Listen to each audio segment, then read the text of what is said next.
Right మొత్తానికి Kamareddy declaration ప్రకారం బీసీలకు సంబంధించి 42% రిజర్వేషన్లు ఇస్తామని చెప్పేసి ఈరోజు దౌకా చేసినటువంటి కాంగ్రెస్ పార్టీ మీద యావత్ తెలంగాణలో ఉన్నటువంటి బీసీ సంఘాలైతేనేంది బీసీ సామాజిక వర్గాలైతేనేంది తీవ్ర స్థాయిలో విరుచుకుపడుతున్నటువంటి పరిస్థితి. ఈ నేపథ్యంలో కూడా మొత్తానికి కొన్ని బీసీ సంఘాల నేపథ్యంలో ఇక్కడికి వచ్చినటువంటి ఏదైతే అమరవీరుల స్తూపం దగ్గర గాంధీగిరికి దిగినటువంటి పరిస్థితి మొత్తం చూస్తూ ఉన్నాం. చాలామంది ఇక్కడ బీసీ నాయకులు వచ్చి వాళ్ళు మాట్లాడుతున్నటువంటి విధానాన్ని ఒకసారి చూసుకుంటే మొత్తం తెలంగాణ రాష్ట్రంలో ఒక ధోకా ఇచ్చేసి ఒక తెలంగాణ రాష్ట్రానికి సంబంధించిన అంటే ఇలా బీసీలను 56% ఉన్నటువంటి బీసీలను అందరూ కూడా మోసం చేస్తున్నటువంటి పరిస్థితి ఉంది. అట్లా స్థానిక సంస్థల్లో ఏదైతే సర్పంచ్ ఎలక్షన్లో వస్తున్నటువంటి ఏదైతే 42% రిజర్వేషన్లు ఇవ్వకుండా పార్టీ పరంగా రిజర్వేషన్లు ఇస్తామని చెప్పేసి ఈరోజు ఏదైతే కాంగ్రెస్ పార్టీ చేసినటువంటి ధోకా మీద కూడా సంఘాలన్నీ కూడా ఇబ్బందులు పడుతున్నటువంటి పరిస్థితి. చాలా దాంతోపాటు కొంతమంది మనకైతే ఉన్నారు, వాళ్ళని అడిగి తెలుసుకునే ప్రయత్నం చేద్దాం. చూడొచ్చు ఇక్కడ యావత్ సంఘాలకు సంబంధించి అయితేనేది, ఇక్కడ బీసీ జనజాగృతి అయితేనేది, లేకపోతే అన్ని సంఘాలకు సంబంధించినటువంటి వ్యక్తులు ఈరోజు ఇక్కడ గాంధీగిరిని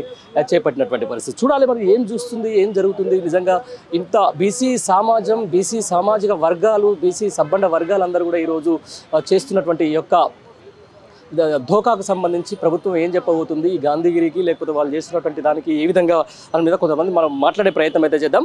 బ్రదర్, ఎక్కడి నుంచి వచ్చారు మీరు? రైట్, ఎట్లా ఉంది, ఏమంటున్నారు అసలు జనాలు ఈరోజు బీసీ సామాజిక వర్గానికి సంబంధించి ఇంత ధోకా చేసినటువంటి కాంగ్రెస్ ప్రభుత్వానికి ఏ విధంగా మీరు బుద్ధి చెప్పబోతున్నారు? రేపు స్థానిక సంస్థల్లో ఇంత బీసీలకు జరిగిన అన్యాయాన్ని ఏ విధంగా ఎండగట్టబోతున్నారు? బీసీలకు 42% రిజర్వేషన్ ఇస్తారని కామారెడ్డి డిక్లరేషన్లో రేవంత్ రెడ్డి గారు ప్రకటించడం జరిగింది. 2 సంవత్సరాలు కంప్లీట్ అయిపోయింది. ఈరోజు 2 సంవత్సరాలు అయిపోయినాక ఇప్పుడు 3,000 కోట్లు నష్టం వస్తుందని చెప్పి ఇప్పుడు ఎలక్షన్లు పెడితే మరి ఇంకా 2 సంవత్సరాలు అయిపోయింది కదా. మరి ఇంకా 2 సంవత్సరాల కింద మరి 3,000 కోట్లు నష్టం రాలేదా? వచ్చింది కదా. మరి ఇదేదో కంప్లీట్ చేసినాక ఈ 42% రిజర్వేషన్లు నువ్వు చట్టపరంగానే ఎన్నికైనా ముఖ్యమంత్రివి, చట్టం గురించి నీకు తెలుసు, నువ్వు ఇట్లా చదువుకున్నావు, అన్నీ తెలుసు కదా. 42% రిజర్వేషన్ సాధ్యం కాదని విషయం తెలిసి ఇట్లాగా నీవు ఎందుకు ఇవ్వలేకపోతున్నావు? ఇయ్యరని తెలుసు, ఇచ్చింది నీవే, ఇస్తామని చెప్పింది మీరే, కేసు వేయించింది మీ వాళ్ళే. ఇప్పుడు ఇయ్యలేక చేతులు ఎత్తేసి 22% రిజర్వేషన్లు ఇచ్చేసి ఈరోజు మన సర్పంచ్ ఎలక్షన్లకు పోనీకే ప్లాన్ చేసుకొని ముందుకెళ్తుండ్రు రేవంత్ రెడ్డి గారు. ఇప్పుడు కామారెడ్డి డిక్లరేషన్ ప్రకారం 42% రిజర్వేషన్లు రావాలి, కానీ వీళ్ళు చేసిన దాని ప్రకారం ఇప్పుడు 20% కూడా బీసీలకు రిజర్వేషన్లు పెరిగే పరిస్థితి. మరి దీన్ని ఎట్లా చూస్తారు అంటున్నాను? అదే చెప్తున్నాం, అందుకోసమనే ఇది ఇట్లా ప్రజాస్వామ్య ఉద్యమంగా తీసుకొచ్చి అందరు ఇట్లా బీసీలు, ఎస్సీ, ఎస్టీలు ఇట్లా మాకు అందరు సహకరిస్తున్నారు. వాళ్ళతో పాటు ఇట్లా మేము ఇట్లా అందరూ ఐక్యంగా వేదికలు ఏర్పాటు చేసుకొని అందరం ఇట్లా మొత్తం ఇట్లా ధర్నాలు చేసేసి ధర్నా చేసి భవిష్యత్తులో కార్యాచరణ ప్రకటించి రాష్ట్ర ప్రభుత్వాన్ని ఈ రోజున్న రాష్ట్ర ప్రభుత్వము మన కాంగ్రెస్ ప్రభుత్వాన్ని వచ్చే జనరల్ ఎలక్షన్ లోపల కూకటి వేళ్లతో పెకిలించి కాంగ్రెస్ పార్టీని గద్దె దించడానికి ప్లాన్ చేసుకొని మొత్తం ఇట్లా ఆ రకంగానే మేము ఇట్లా బీసీ వర్గాల సామాజిక వర్గాలు మొత్తం ఇట్లా ప్లాన్ చేసుకొని ఆ రకంగానే ఇట్లా ఓటుతోనే బుద్ధి చెప్తామని రేవంత్ రెడ్డి గారికి చెప్పడం జరుగుతుంది. రైట్, మీరేమంటారన్నా, ఎట్లా ఉంది పరిస్థితి? నిజంగా చెప్పండి, ఇంత దోకానా? పరిస్థితి ఏం లేదండి. ఇది బీజేపీ కేంద్రంలో ఉన్న ప్రభుత్వం, ఇక్కడ రాష్ట్రంలో ఉన్న రేవంత్ రెడ్డి ప్రభుత్వం ద్వంద్వ వైఖరి అవలంబిస్తారు బీసీల పట్ల. కూలగరణ చేసిండు, 42% ఇస్తా అని కామారెడ్డిలో నీకు నువ్వే హామీ ఇచ్చినవు బీసీలకు. మరి అలా 42% రిజర్వేషన్ ఏందో తేలక ముందుకే, అది చట్టసభల్లో రాజ్యాంగ సవరణ చేయకముందుకే, అది చట్టరూపం దాల్చక ముందుకే నువ్వు ఇలా మళ్ళీ గ్రామ పంచాయతీ ఎలక్షన్లు పెడుతున్నావు ఆగ మేఘాల మీద. జీవో 47(6) తీసుకొచ్చి ఈరోజు ఎందుకు గ్రామ పంచాయతీ ఎన్నికలు పెట్టాల్సిన అవసరం ఏముంది అని చెప్పి అలా బీసీ సమాజం రేవంత్ రెడ్డిని ఇక్కడ ప్రశ్నిస్తున్నాం మేము. అంటే ఏం చెప్తారు మరి? నిజంగా ఇంత దోకా అంటే 42% రిజర్వేషన్లకు పోగా ఇప్పుడు కనీసం 20% కూడా మించలేదు కదా. మరి ఇప్పుడు ఏంది పరిస్థితి? పరిస్థితి అదే అండి. గ్రామ పంచాయతీ ఎలక్షన్లను వెంటనే ఇచ్చినటువంటి జీవో 46ను రద్దు చేయాలి. కాంగ్రెస్ పార్టీ, రాష్ట్ర ప్రభుత్వం, రేవంత్ రెడ్డి గారు వెంటనే రాష్ట్రంలో ఉన్నటువంటి బీఆర్ఎస్ పార్టీ కానీ, సిపిఐ పార్టీ కానీ, సిపిఎం కానీ, ఎంఐఎం పార్టీ కానీ, బీజేపీ కానీ, ఇక్కడ ఉన్నటువంటి శాసనసభ్యులను, అఖిల పక్షాలను, అన్ని పార్టీలను తీసుకొని ఢిల్లీకి పోవాలి. ఢిల్లీలో పార్లమెంటులో రేపు పార్లమెంటు సమావేశాలు జరుగుతున్నాయి కదా. పార్లమెంటు సమావేశాలు జరుగుతున్నాయి కాబట్టి రేపు పార్లమెంటులో బీజేపీ కేంద్ర ప్రభుత్వం మీద ఒత్తిడి తీసుకురావాలి. అక్కడ రాహుల్ గాంధీ గారితో కూడా మాట్లాడిపియాలి బీసీల గురించి. ఇండియా కూటమి ఎంపీలతో మాట్లాడిపియాలి, రాజ్యాంగ సవరణ చేయాలి బీజేపీ. దాని మీద ఒత్తిడి తీసుకురావాల్సినటువంటి బాధ్యత, పోరాటం చేయవలసినటువంటి బాధ్యత ఇండియా కూటమిది, రేవంత్ రెడ్డిది, రాహుల్ గాంధీది. అంతేనా? అసలు ఏం చేస్తారు నిజంగా? వాస్తవానికి కేంద్రంలో ప్రధానమంత్రి కూడా బీసీ అని చెప్పుకుంటూ ఉంటారు. ఇక్కడ ఏమో రిజర్వేషన్లకు సంబంధించిన దాంట్లో ఒక క్లారిటీ ఉండదు. ఇప్పటికి ఒక 58 సార్లు ఆల్మోస్ట్ ఢిల్లీకి వచ్చినటువంటి ముఖ్యమంత్రి కనీసం ఒక రోజు కూడా బీసీ సమస్యల మీద మాట్లాడాలని చెప్పేసి కొంతమంది అంటున్నారు. దీన్ని ఎట్లా చూస్తారు? ఇప్పుడు అదే చెప్తున్నామండి. మన జంతర్ మందర్ దగ్గర ధర్నా చేసిండు రేవంత్ రెడ్డి, కాంగ్రెస్ పార్టీ. సంతోషించినాం, మేము కూడా బీసీ సంఘాలు అందరం పాల్గొన్నాము. కనీసం ప్రతిపక్ష నేత కదా రాహుల్ గాంధీ, కనీసం జంతర్ మందర్ కు అటెండ్ కాడు మీ యొక్క నాయకుడు కేంద్రంలో. ఇక్కడ రాష్ట్రంలో ఏమో కులగణన చేస్తాం, మేము బీసీలకు న్యాయం చేస్తాం, రాజ్యాంగం బుక్ పట్టుకొని రాహుల్ గాంధీ దేశం అంతా తిరుగుతాడు. కానీ ఇక్కడ తెలంగాణలో హామీ ఇచ్చిన కానేమో మోసం చేస్తాడు. మిగతా రాష్ట్రాలలోనేమో బీసీలకు అన్యాయం జరిగింది, మేము కులగణన చేస్తాం, దేశంలో మార్పు తీసుకొస్తాం అని చెప్తాడు రాహుల్ గాంధీ. దీన్ని ఎట్లా నమ్ముతారు ప్రజలు? నువ్వు తెలంగాణలో అధికారంలో ఉన్న కానీ బీసీలకు న్యాయం చేయనప్పుడు రేపు దేశంలో బీసీలు ఎట్లా నమ్ముతారు కాంగ్రెస్ పార్టీని? ఇదంతా అవకాశవాదం, కేవలం అధికారం కోసం, ఓట్ల కోసం కాంగ్రెస్ పార్టీ ఆడుతున్న డ్రామా. Right, okay. దీంతో సంబంధించి మనతో మరికొంతమంది ఉన్నారు కూడా. బీసీ అసోసియేషన్ జాగ్ తెలంగాణ వెంకటేష్ గౌడ్ కూడా ఉన్నారు. ఒకసారి ఒరగంటి వెంకటేష్ గౌడ్ కూడా ఉన్నారు. ఒకసారి అడిగి తెలుసుకునే ప్రయత్నం చేద్దాం. ఏంది మళ్ళా ఇప్పుడు అడ్రెన్స్ వచ్చే అసెంబ్లీలో బిల్లు అయిపోయాయి, గుక్కగులాలు చల్లుకుంటారు, సంబరాలు చేసుకుంటారు, రిజర్వేషన్లు అయిపోయిందని చెప్పేసి మొత్తం ఎగిరి పడుతుంది. మళ్ళీ ఎందుకు రావచ్చు ధర్నా చేయాల్సి వస్తుంది? రేవంత్ రెడ్డి గారు ఏమనుకుంటారు అంటే బీసీల యొక్క రాజకీయ భవిష్యత్తు ఒక డ్రామా అనుకుంటున్నాడు. నిజంగా ఆయనకు చిత్తశుద్ధి ఉంటే ఆ రోజు మరి కామారెడ్డిలో ఇంత 2 కోట్ల మంది బీసీలకు ఏదైతే వాగ్దానం చేసిండో 6 నెలల మళ్ళీ స్థానిక సంస్థలు ఇస్తామని 42%, 2 సంవత్సరాలు గడిపి 2 సంవత్సరాల్లో ఒక జనగణన చేసి అదేవిధంగా శాసనసభలో పెట్టి ఆడికెళ్ళి శాసనసభలో అన్ని పార్టీలు కూడా మద్దతు తెలియజేసినాయి. తర్వాత గవర్నర్కి పంపారు, గవర్నర్కి వెళ్ళి రాష్ట్రపతికి వచ్చాది. రాష్ట్రపతికి వచ్చిన తర్వాత ప్రజాస్వామ్యంలో అవగాహన ఉన్నటువంటి వ్యక్తి అయితే ఏం చేస్తాడు? రాష్ట్రంలో ఉన్నటువంటి ప్రధాన రాజకీయ పార్టీలను బీసీ సంఘాలను కలుపుకొని ప్రధానమంత్రి అపాయింట్మెంట్ తీసుకొని ప్రధానమంత్రికి వెళ్తే ఏంటంటే పార్లమెంట్లో బిల్లు ఆమోదం అవుతుంది, 9th షెడ్యూల్లో చేరుస్తారు, రాజ్యాంగ సవరణ జరుగుతుంది. ఏ విధంగా అయితే తమిళనాడులో జయలలిత గారు చేశారు కదా, ఆ రోజు మన్మోహన్ సింగ్ యూపీఏ ప్రభుత్వం ఉన్నప్పుడు మన్మోహన్ సింగ్ దగ్గరికి వెళ్ళి పివి నరసింహారావు వచ్చినప్పుడు నేను ఒకవేళ 42% తెస్తేనే నేను రాష్ట్రానికి పోతా అని ఆ విధంగా ప్రధానమంత్రి మీద ఒత్తిడి తీసుకొచ్చి తర్వాత పార్లమెంట్లో పెట్టించి 9th షెడ్యూల్లో పెట్టించిన తర్వాతనే నా యొక్క తమ రాష్ట్రానికి వెళ్ళడం జరిగింది. ఆ విధంగా ఒక ప్రజాస్వామ్య పద్ధతిలో చట్టం తెలిసిన వ్యక్తిగా పోవాలి.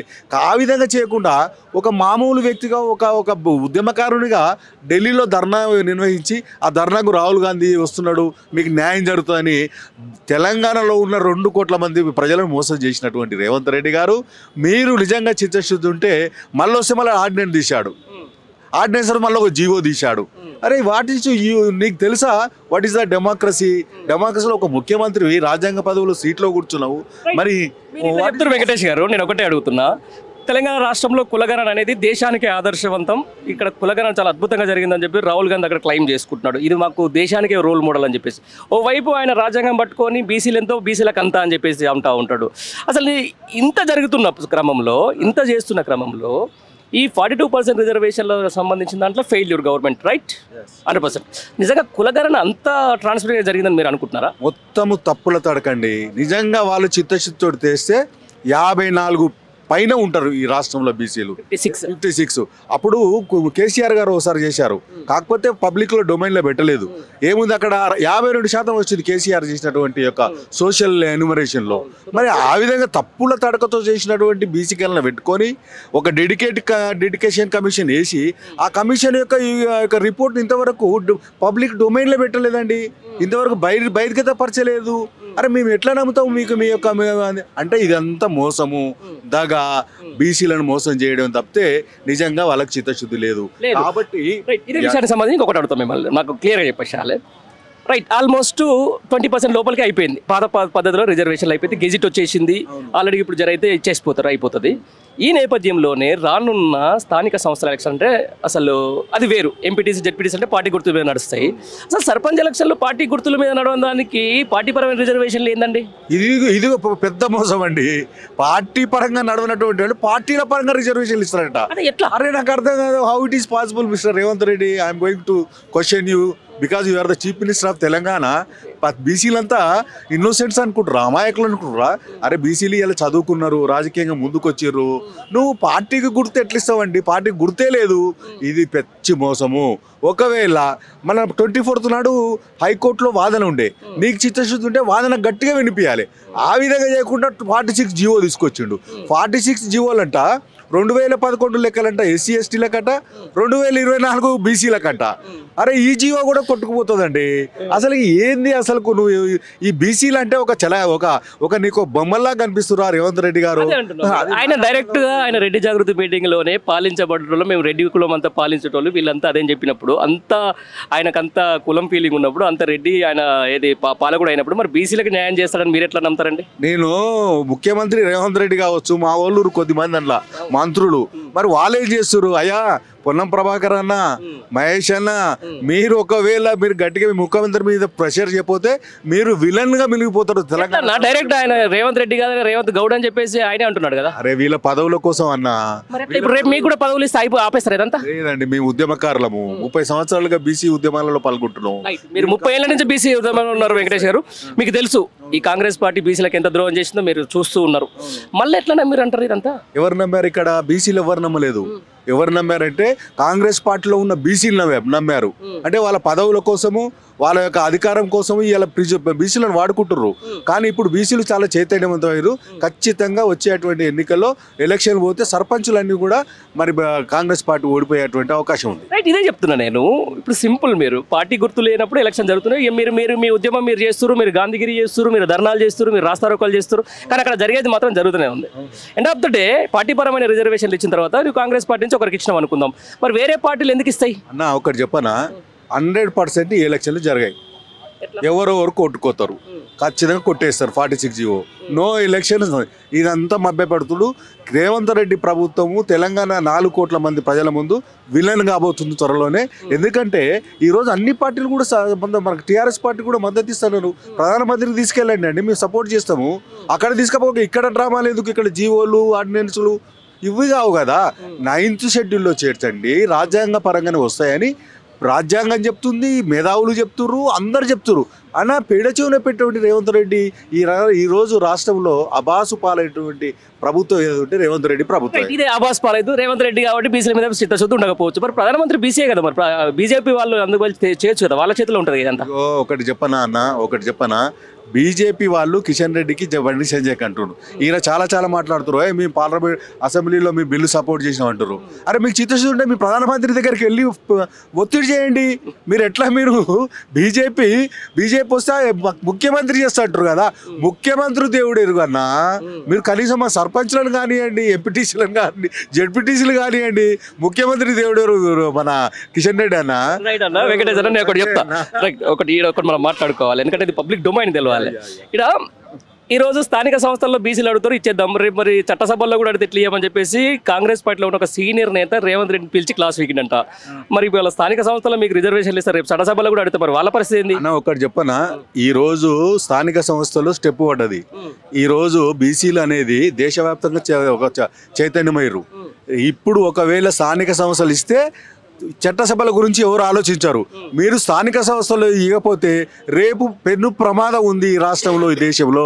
బీసీలు మాకు చట్టసభల్లో, పార్లమెంట్లో, అసెంబ్లీలో కూడా మాకు వాటా కావాలని కోరుకుంటారు. కాబట్టి కనీసం సర్పంచులు కానివ్వండి కాంగ్రెస్ ప్రభుత్వాన్ని డిమాండ్ చేస్తాం. మీరు కామారెడ్డి డిక్లరేషన్ 42% రిజర్వేషన్ ఇస్తుంటే కాంగ్రెస్ పార్టీ నమ్మిరా?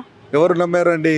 జనాలు నమ్మి ఓట్లేసి ప్రభుత్వం పట్టకైతే అమాయకులు జనమాలు ఏంటంటే ఆ రోజు నమ్మారు. ఆ పరిస్థితులు ఇస్తాడేమో రాహుల్ గాంధీ చెప్తుండు కదా, ఇందిరమ్మ కొడుకు కదా, లేదా సోనియా గాంధీ కొడుకు కదా, ఆ వంశం న్యాయం చేస్తే నిలబెట్టుకుంటారు. కానీ ఆయన మోసగారని ఇప్పుడు, ఎందుకంటే ఆయన కూడా మోసమే. ఎందుకంటే ఆ రోజు ఉదయపూర్ డిక్లరేషన్లో 10 పార్లమెంట్లో 2 సీట్లు ఇస్తున్నటువంటి రాహుల్ గాంధీ ఆ రోజు ఒక్క సీటు కూడా ఇవ్వలేదు. అంటే పెద్ద తీర్మానం ఏఐసిసి తీర్మానం చేసినది కూడా ఇంప్లిమెంట్ చేయలేదు.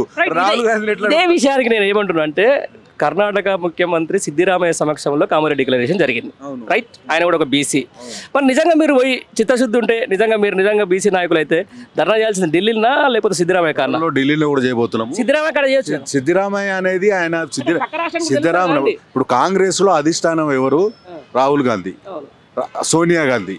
రాహుల్ గాంధీ పచ్చి అబద్ధాలు ఆడుతున్నప్పుడు ఆయన రాజ్యాంగం పట్టుకొని మాట్లాడుతున్న ఒక తిరిగి ఉంది, ఇక్కడికి వచ్చే వరకు ఇంప్లిమెంటేషన్ ఒక తిరిగి ఉంది. మీరు కులగణన సరిగ్గా చేయాలని మీరు చెప్తా ఉన్నారు. అసలు కులగణన దేశానికి రోల్ మోడల్ అని ఆయన చెప్తా ఉన్నాడు కదా. ఢిల్లీకి తెలంగాణకు ఉన్నంత దూరం ఉంది కానీ ఇంత దౌర్భాగ్యం అంటానా?